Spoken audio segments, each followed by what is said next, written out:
آج پوری دنیا اس بات پر متفق ہے کہ ساری دنیا کے مقابلے میں سب سے بڑا چیلنج علی کا مکتبہ ہے، سب سے بڑا چیلنج. اور یہ کوئی مبالغہ آرائی نہیں ہے، ایک حقیقت ہے.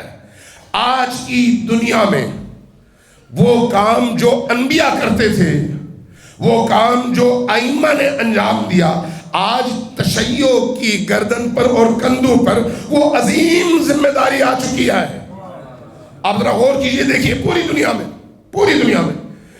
دنیا میں جہاں پر بھی آپ جائیں گے، اگر ظلم کے مقابلے میں کوئی طاقت اٹھی ہوئی ہے، اگر جبر کے مقابلے میں کوئی آواز بلند ہے، اگر استکبار کے مقابلے میں کوئی نعرہ بلند ہے، تو وہ نعرہ، وہ آواز انہی کی ہے جن کے اندر علی ولی اللہ موجود ہے. باقی لوگ تو ان کے غلام ہیں.